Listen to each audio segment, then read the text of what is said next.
Good now, beautiful beings of light. Are you walking on water? Jesus said he will do these things and even greater. And here's an image of Peter, the disciple, walking on water before he began to doubt. And in all the healings and all the works and the manifestation, faith was the key ingredient. Even to the same ailment, different physical pieces were moved. It was almost as if whatever physical thing the person needed to be able to believe that this can come to pass in their life.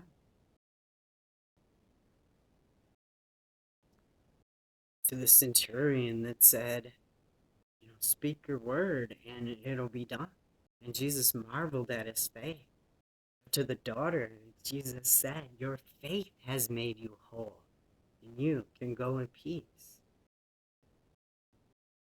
Or to the place where not even Jesus could do the works because of the lack of faith in that place. So we see faith as a key ingredient.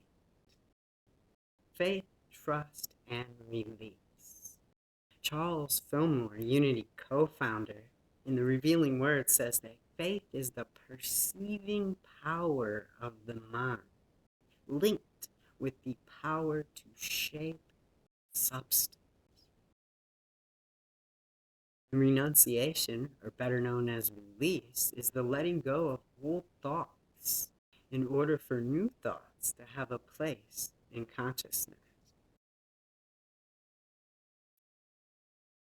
See, Charles Fillmore taught that it's like a pool of water that has both an inlet and an outlet.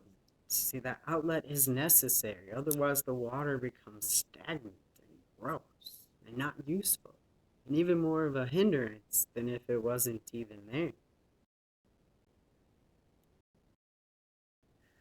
So, faith without release becomes rigid belief and grasping.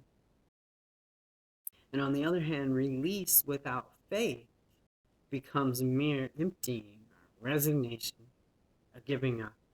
But together they are powerful.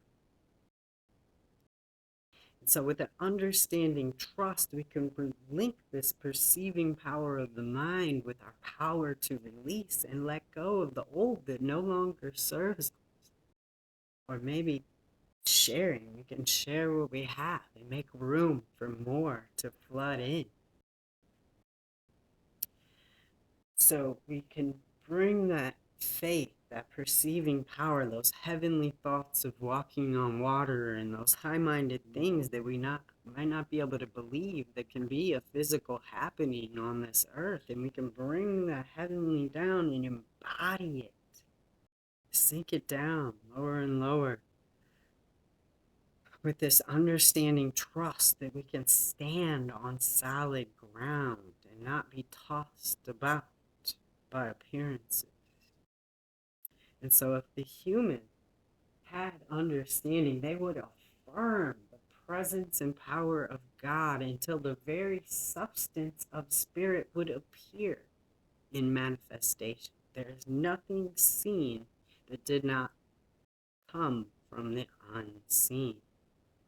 And so with that, I can stand on the solid foundation of the changeless unseen, which is in back of all things, and my understanding. Now, we can apply these things to every area of our lives and truly embody these principles. And faith is more than mere belief. It is the very substance of that which is believed. And it works by love, the great harmonizing power of the universe. The thoughts of condemnation or enmity or resistance, they need to be released so we can make room, and then faith can do the work unhindered.